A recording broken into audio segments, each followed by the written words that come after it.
மிக சிறப்பாக 6 பேரும் பேசியிருக்காங்க. நான் இதுக்கு தீர்ப்பு சொல்லணும். நான் முதல்ல வீட்டில் சுதந்திரமாக இருக்கேனா நாட்டில் சுதந்திரமாக இருக்கேனாங்கிறத யோசிக்கணும். ஒரே ஒரு கேள்வி, 2 கூட்டல் 2 எவ்வளவு அப்படின்ட்டு ஒரு சின்ன பையனை கேட்குறான். அவன் சொல்கிறான் 2 கூட்டல் 2 4. இங்கிலீஷ் மீடியத்தில் படிக்கிற பையன்னா 2 + 2 = 4 அப்படிங்கிறான். இதே ஒரு ஆடிட்டர்கிட்ட கேட்டாங்க. ஆடிட்டர் 2 கூட்டல் 2 எவ்வளோங்க ஆடிட்டர் ஐயா? அவர் நம்மளை கூப்பிட்றாரு, இங்கே வாங்க உட்காருங்க, உங்களுக்கு எவ்வளவு வரணும் அப்படின்னாரு. அப்படின்னா 2 கூட்டல் 2 1000 கொண்டு வரட்டா?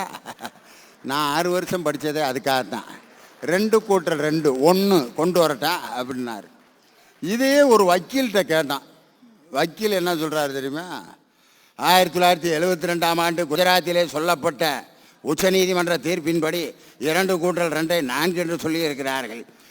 கர்நாடகாவிலே 2015 ஒரு நீதிபதி அளித்த தீர்ப்பின்படி 8 கூட்டல் 16 10 என்று கூட சொல்லியிருக்கிறார்கள். இப்படி பலவிதமான கணக்கீடுகள் எங்களுடைய வழக்கறிஞர்கள் சொல்லி இருப்பதால் 2 கூட்டல் 2 4 என்று சொல்லலாம், 6 என்று போதும் விடப்பா. உங்களை மாதிரி ஆளுகளால் தான் ஜனங்களுக்கு நீதிமன்றத்து மேலே இருக்க நம்பிக்கையே போச்சப்பா அப்படின்னு. ஒரே பதில் எல்லாத்திட்டையும் வருதா?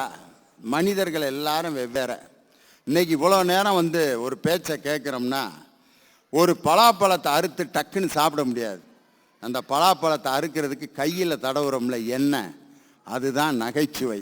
நகைச்சுவையை கலந்து கலந்து பேச கேட்கறதுனால தான் அந்த கையில் தடவுன எண்ணெய் மாதிரி இருக்க நகைச்சுவை பலாப்பழம் என்ற கருத்துக்களை உங்களுடைய உணவாக மிக அருமையான இனிப்பான பழமாக தர்றதுக்கு அந்த கையில் தடவுற எண்ணெய்.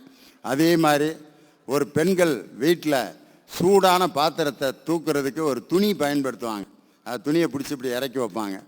வெறும் கையில் சில பேர் பெரிய எக்ஸ்பீரியன்ஸ் ஹேண்டு அப்படின்ட்டு சூடான பாத்திரத்தை அப்படியே அப்படின்ட்டு 2 விரல்லையும் இவ்வளோ பெரிய இது கட்டு போட்டுக்கிட்டு இப்படியே படுத்துருக்கேன்.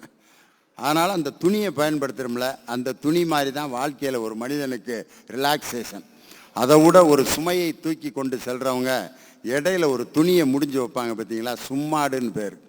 அது பாருங்க, அவ்வளோ பெரிய வெயிட்டை தூக்குறதுக்கு அந்த சின்ன துணி எப்படி பயன்படுகிறதோ அது போலத்தான் இங்கே பேசின எல்லோருமே ஓரிரண்டு பேரை தவிர எல்லோரும் மாணவர்கள். அந்த சிறுவர்களுடைய வாயிலிருந்து வந்த, அந்த இளைஞர்களுடைய வாயிலிருந்து வந்த வார்த்தைகள் மிக அற்புதமான வார்த்தை. இன்னைக்கு பார்த்தீங்கன்னா பாகிஸ்தான் அதிபர் முஷரஃப், அவருக்கு ஒருத்தன் முடி வெட்டிட்டு இருந்தான். ரெகுலராக அவர் தான் வெட்டுவார். அவருக்கு வெட்டுறப்ப அவன் என்ன செய்வான்னா, திடீர்னு அவர்கிட்ட ஒரு கருத்தை சொல்லுவானா, பாகிஸ்தானில் ஜனநாயக ஆட்சி கொண்டு வரணுங்க அப்படின்னா டக்குன்னு முடி வெட்டிடுவானா. அவர் உடனே என்னடா அது முடி வெட்டுறப்பெல்லாம் என்கிட்ட ஏதாவது ஏட்டிக்கு புட்டியா பேசுகிற, டக்குன்னு வெட்டி விட்டுறிய. உடனே அவன் சொல்லியிருக்கேன், அது வேற ஒன்றும் இல்லைங்கய்யா, உங்கள் முடி நல்லா அப்படியே கட்டில் கம்பி மாதிரி இருக்கும், இது எவ்வளவு தண்ணி போட்டு தடவுனாலும் மடங்கலை. உங்களுக்கு ஜனநாயகம்னா பிடிக்காது, ஜனநாயக ஆட்சின்னு சொன்னோன்னா உங்கள் முடி டக்குன்னு நிற்கும், கட கட கட கடன்னு வெட்டிடுவேன் பண்ண. அப்போ தான் முஷரஃப் சொல்கிறாரு, ஒரு முடி வெட்டுறது கூட எவ்வளோ அருமான ஒரு கேள்வியை அந்த தொழிலாளி கேட்டு அவனுக்கு கை கொடுத்துருக்காரு. உன்னுடைய தொழில் திறமையை நான் பாராட்டுறேன் அப்படின்னு சொல்லி. அப்படி அதே மாதிரி விவேகானந்தர் ராமகிருஷ்ணர்கிட்ட ஒரு கேள்வி கேட்குறார். ராமகிருஷ்ணர் விவேகானந்தர்கிட்ட, ஒரு களைய நிறைய அமிர்தம் இருக்குது, அதை சாப்பிட்டோம்னா சாக மாட்டோம், நீ ஒரு ஈயா மாதிரி அந்த அமிர்தத்தை எப்படி குடிப்ப அப்படின்னு கேட்குறாரு ராமகிருஷ்ணர். விவேகானந்தர் ரொம்ப உட்காந்து சிந்திச்சு, நான் அந்த பாத்திரத்தோட எட்ஜு விளிம்பு இருக்குல்ல, அதில் உட்காந்துக்கிட்டு கொஞ்சம் கொஞ்சமாக அப்படியே குடிச்சிட்டு அதுக்குள்ளே விழுகாமல் குடிப்பேன் இருக்கார். திரும்ப கூப்பிட்டு ராமகிருஷ்ணர் விவேகானந்தரை உட்கார வச்சு, நான் சொன்னதை கரெக்டாக யோசித்தியா? நான் தான் அதை சாப்பிட்டா சாக மாட்டேன்னு சொல்லிட்டேன்ல, நீ ஈயா மாதிரி எதுக்கு விளிம்பில் உட்காந்து குடிக்கணும், உள்ளேயே உளுந்து நீ குடிக்கலாம், நீ சாகாமல் ஜாலியாக குடிச்சிக்கிட்டு இருக்கலாம் ஐயா, கேட்ட கேள்வியை நீ புரிஞ்சுக்கிட்டியான்னு கேட்டார்.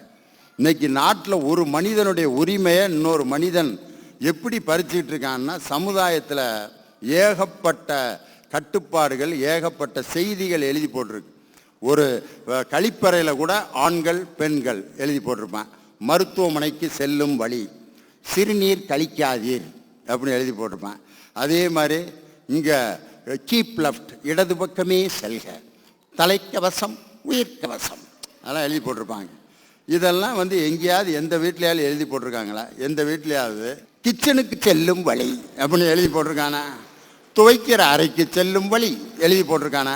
இங்கு சிறுநீர் கழிக்காதீர் அப்படின்ட்டு வீட்டு வாசலில் எழுதி போடுறோமா? எதுவுமே எழுதி போடாத, சட்டத்திட்டமே இல்லாத ஒரு மகிழ்ச்சியான இடம் எது என்று சொன்னால் அதுதான் வீடு. ஆனால் வெளியில் நம்ம பல சட்டத்திட்டங்களுக்கு அடங்கி நடக்கணும். ஆனால் சில பேர் செய்கிறதில்ல. பைக்கில் சில பேர் போவாங்க பாருங்கள், லவ்வர்ஸு, குரங்கு குட்டி ஆட்டம் பின்னால் கூட்டிண்டா அவன் ஓட்டிட்டு போகிறவன் ரோட்டில் போகிறான்ல, பைக்கில், ட்ரெயினில், பஸ்ஸில், பொது இடத்துல, பீச்சில் சில பேர் நடந்துக்கிறத பார்த்தா சமுதாயத்தில் இப்படி நடப்பவர்கள் விலங்கை விட கேவலமானவர்கள். அவங்க தான் வந்து சமுதாயத்தை மதிக்க தெரியாதவர்கள் சொல்கிறேன். இப்படிப்பட்ட சமுதாயத்தில் எப்படி நடந்துக்கணும்னு சில நியதிகள் இருக்குது. அந்த நியதிகளுக்கு உட்பட்டு தான் நம்ம சமுதாயத்தில் நடந்து ஆகணும். ஆனால் இன்னைக்கு சமுதாயத்தை மாற்றுவதா வீட்டை மாற்றுவதா யோசிக்கணும். ஒருத்தன் கப்பலில் போயிட்டுருக்கான், கடல் கொந்தளிக்குது. கடலின் கொந்தளிப்பை ஒருத்தன் நிறுத்தணும்னு முயற்சி செஞ்சால் அது நடக்காத காரியம். கப்பலை சரியான ஒரு எந்திரத்தை பொருத்தி நல்ல மாலுமியை வைத்து செலுத்தினால் எவ்வளவு பெரிய புயலிலும் கூட கப்பலை செலுத்த முடியும். அந்த நேரத்தில் கடலின் சீற்றத்தை எப்படி அதை ஒடுக்க முடியாது. வெயில் அடிச்சுக்கிட்டே இருக்கு. வழி நெடுக ஒருத்தர் வர்றாரு.